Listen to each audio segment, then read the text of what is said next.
as the safety training has increased, you've seen, for instance, General Motors hire iron workers to be safety professionals in their manufacturing facilities. You face off with a lot of different owner groups, the American Petroleum people, the Chemical Council, the Pharmaceutical Labor Management Group. Tell me how that works to the advantage of the iron workers. Well, what our organization is focused on is, we have organizers that are organizing workers. Right. Local unions and district councils attempt to do some top-down organizing and make a business case to the employers. The ones that aren't with us aren't going to be with us, so sometimes we got to do the old-fashioned organizing. Right. We got to do a combination of top-down organizing and bottom-up organizing. But the tack that as a leader, myself and the general executive board, we meet regularly with owner groups, and we make the business case that we have a training infrastructure that can provide them work in any corner of our two countries. And many times, the leaders of these companies subcontract the construction responsibilities to downstream and midstream folks. Right. So we're able to sell that argument, and I'll tell you, Secretary of State Tillerson was on the American Petroleum Institute Labor Management Board, and we were able to talk about where we worked with Exxon, where we wanted more opportunity, and we had good dialogue. And it's not like they roll over by being in those meetings. They share with us where we have to meet their safety matrix and what we can do better. And you have open and honest dialogue. But give a flavor for those exchanges. Is it like Shark Tank, or is it more collegial? Or Oh no, it's business, and they're in a room. I mean, Rex Tillerson is a big wheel, but now he's a super high profile But guy. through the billing trades, we sit in every one of those meetings collectively with my peers, and we're able to, with the Petroleum Institute, it's the trades that are more involved in building and repairing refineries. With pharma, it's the trades that are working in big pharma stuff, and the various folks. By having those relationships, it allows us to articulate not only a business case, but to work on downstream decision makers within their organization, because when their CEOs are mandating, and I can give you one is in our one of our business development initiatives, we were able to bring Dow Chemical leaders into our training facilities that resulted in opportunities to work in places that we hadn't been in years. Yeah. Is it a raving success? No, but I'm telling you, it is creating more opportunities.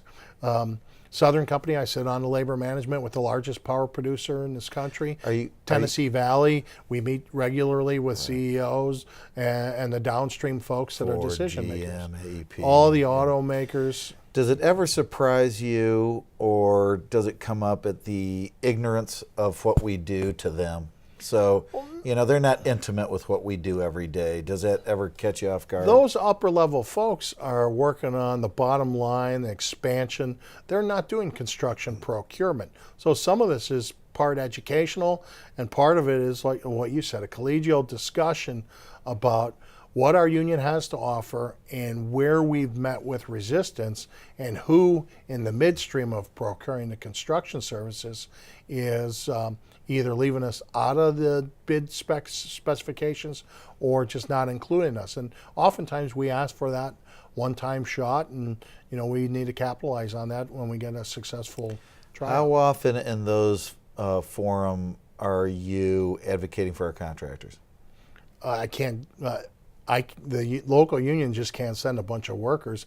We need to get, and that is the number one message articulated, is you need to submit to us your signatory partners who have the safety records to meet the standards to work in our facilities. Yeah. And so then that's one of the things that we continually work on, both through Steve Rank and through Impact, is to get those qualified contractors pre-qualified to bid and meet all the bid matrix.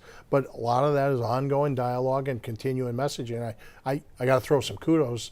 Sean McGarvey, from the president of Billing Trades, make sure that we are knocking on and we're in those meetings with high-level decision makers. Yeah, impressive. And it's funny, those criterion always revolve back to the safety record. So the ironworker safety supervisor training and all the other training has a direct influence when you're facing off with someone in that C-suite. It's all about the performance of our members, but sometimes our members can't advocate for themselves. So it's the contractor who secures the work. It's myself and Bill Brown articulating messages about on behalf of the industry, in the employer community and the labor union, and just having a working relationship. And we are seeing opportunities for growth, you know, and significant. And so we're excited about the present day work. So that covers the 2/3 of the year, you know, and forecasting is for near term, it's robust. But what scares me is on the investment markets, it's been continually good for so long. You know, you're always cautious. Is the shoe going to drop? Is something going to happen? And will the market have a correction? And inevitably, we all know the market's going to correct. Absolutely. Will that impact our opportunity for jobs and capital expansion on behalf of these companies that are spending money? And right now, we got a big energy boom. Yeah. Natural gas is driving a lot of direct jobs and downstream jobs Sure. in all facets of our. We operate in a boom and bust cycle. Always have. Yeah, and presumably always will. It's a cyclical economy, and then just depends if certain local unions are locked into just one segment, you know, like a steel mill local. Right. You know, when steel gets dumped in this country and the steel mills go idle, they don't have enough collective work outside the mills for commercial construction to support that. So we recently saw that with horrific steel dumping by foreign companies. By the time the U.S. government advocated and created tariffs, you know, most of the mills were cool. Right. Then there's no maintenance, there's no turnaround work, That's right. there's no expansion. Right.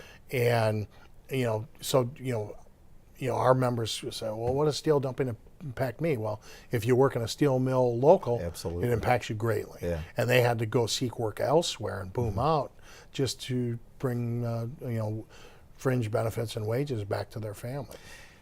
Along those same lines, the economic fact remains that you have to continually grow your contractor base, and that contractor base has to have a diverse offering.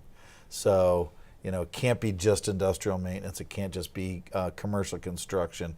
It can't just be window wall, curtain wall versus rigging versus whatever. And Well, we got specialized locals, but like where I'm from in Chicago, the collective is we do the commercial construction, we do the industrial, we've got machinery moving local, we got a structural and rod local, and we got an architectural and ornamental local. And collectively, we cover the market share there, and nothing is single dependent. You go back to like Buffalo's heyday, you know, when the mills closed in Lackawanna, they had to reposition, or, you know, some people call that right sizing. Well, you tell a rank and file ironworker who is used to going to work on blast furnaces, there's no more blast furnace to work. What do? Yeah. You know, how do they fund their pension? And that's some of those over dependent. Baltimore's been affected by the steel mill closing down at Sparrows Point. Buffalo when they shut down Lackawanna, Cleveland to an extent, Pittsburgh to an extent, and Michigan, the auto industry is right-sized. And so some of that, it greatly impacts the construction unions in those areas because there's not enough of that other work to offset it. And then it kind of disrupts the market and the the work. economics are different as well. Well, sometimes workers relocate, but what does a contractor do with a physical investment in an area? So That's right.